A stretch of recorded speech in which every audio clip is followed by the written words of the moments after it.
What about the Dead Sea Scrolls? There's been a lot of controversy over these particular scrolls, especially since the publication of Eisenfeld some 20 plus years ago.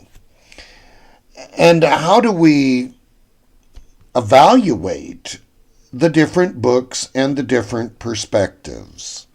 Michael Bagent, a newspaper reporter, in his book, The Dead Sea Scrolls Deception, tries to point out and allege that there's a great conspiracy by the Roman Catholic Church to cover up the scrolls. But how could that be?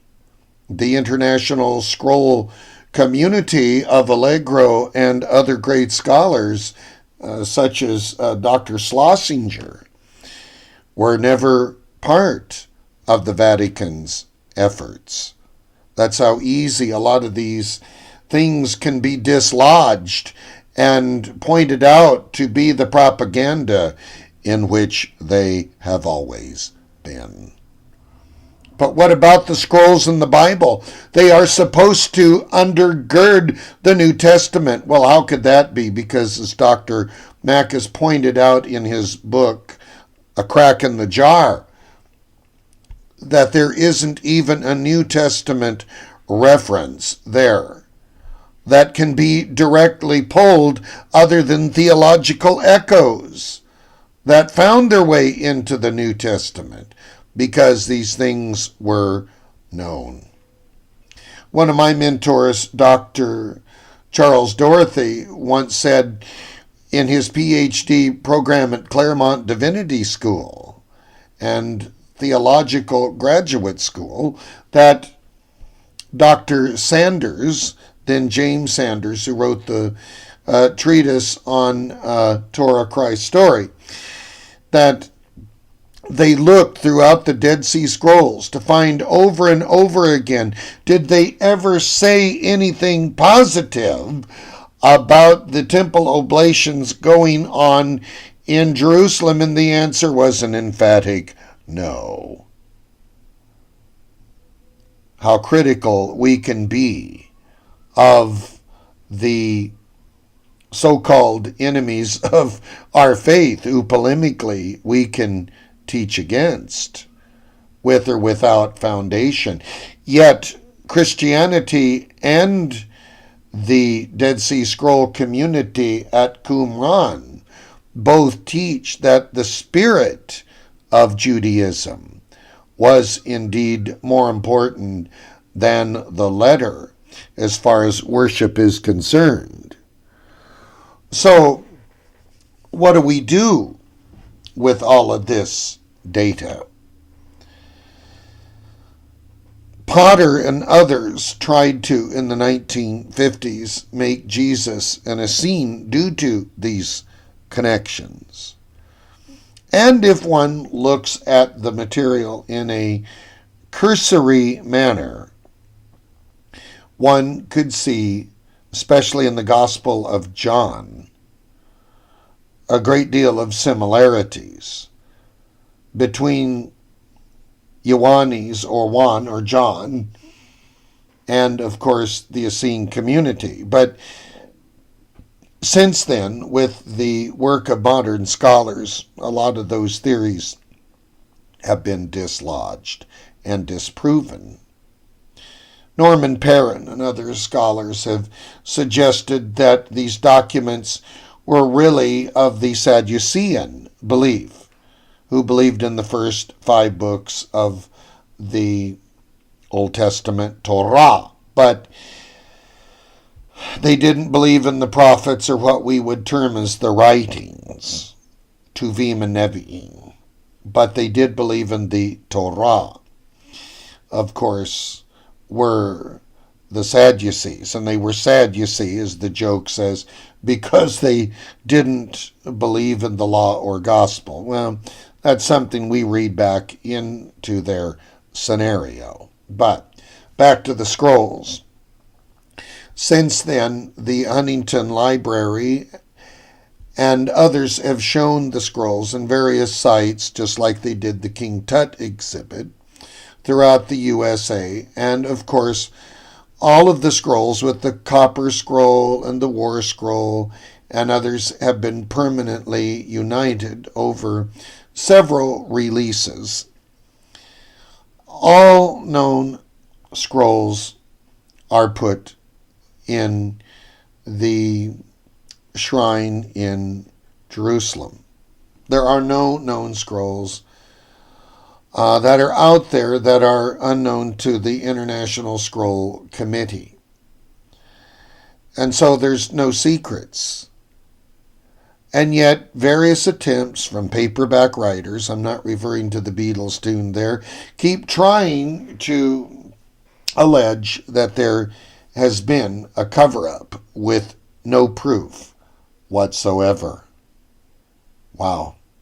People will believe anything. There's a sucker born every minute, someone has said. And yet, there are continuing publications from Chick Publications and many others to suggest that a cover-up with the 18-mile-long Vatican Library and their huge catalogs that go back to the early patristic period has been aware of the cover-up for centuries. Well, you can allege that, but proving it is another matter. So, do the scrolls contain issues, whether they're the copper scroll of Daniel or the long Habakkuk scroll that's 24 feet long that talks about the wicked priest? And Barbara Thiering and others, bless their hearts, have tried to decode the wicked priest. But as near as we can tell, it was someone known to the Qumranian community who they saw as a local threat.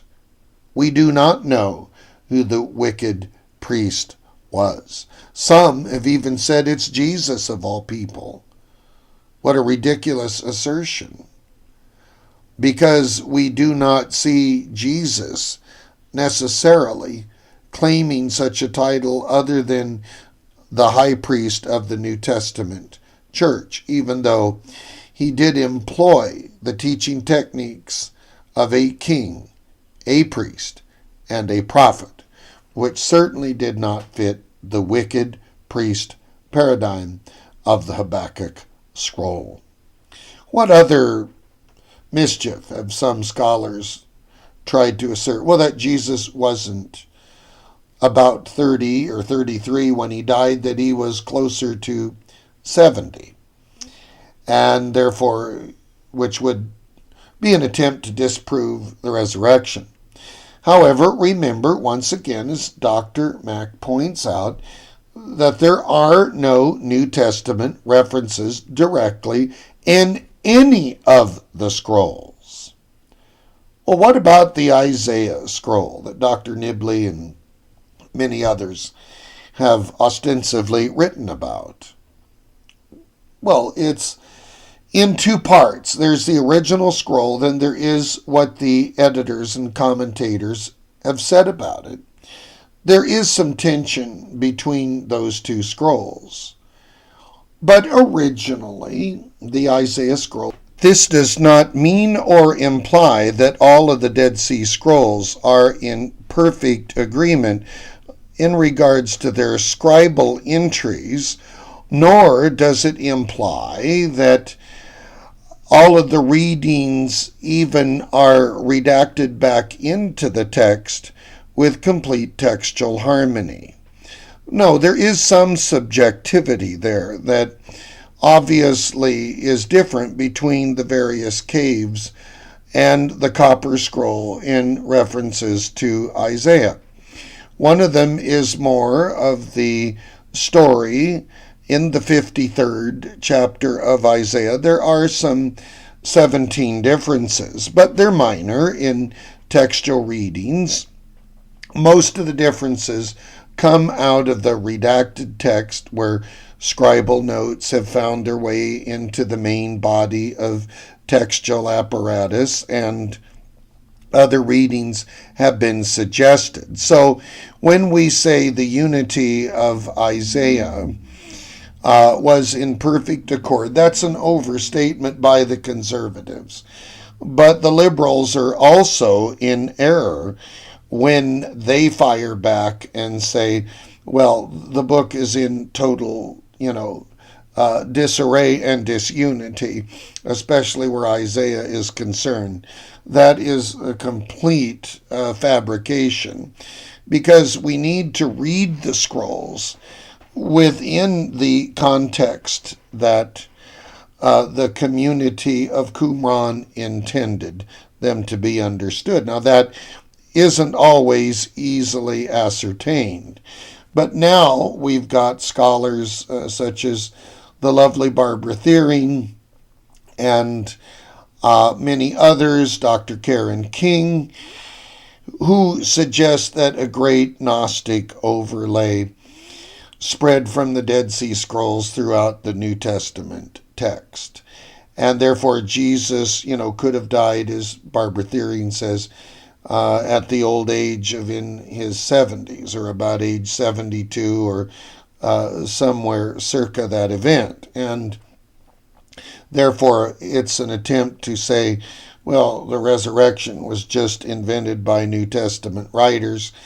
And Elaine Pagel's and Karen King's assertion that the New Testament has a strong Gnostic underpinning, and therefore we can insert upon it the writings of Philip and the Apocalypse of Peter and other documents which come to us from Gnostic and Coptic writings from Egypt, whose Gospel of Mark was, of course, aimed at as a refutation against some of those teachings in the New Testament corpus of literature, or in the synoptic traditions as we now have them.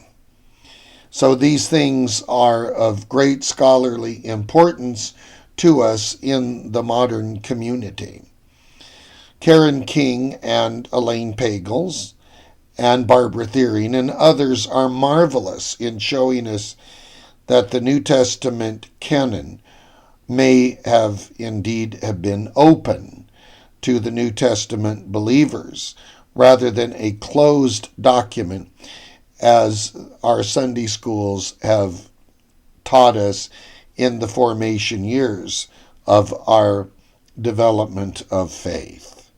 So a more realistic assessment, they are certainly helping the scholarly community to find. But as far as some of their ridiculous claims about Christianity being Gnostic, or the Dead Sea Scrolls being Gnostic, or the canon, just as Bart Ehrman says, not having a bottom line of interpretation, are, of course, scholarly fallacies. All one has to do is read the documents for themselves, and they can see the vast differences of theological milieu and literary style, and you can see that the same communities certainly did not originate these documents.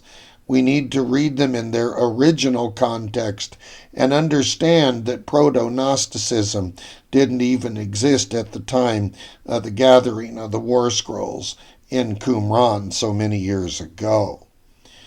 So we need to keep things within the particular era and context and community, as James Sanders alleges, and then go back and understand them for the textual witnesses that they provide us.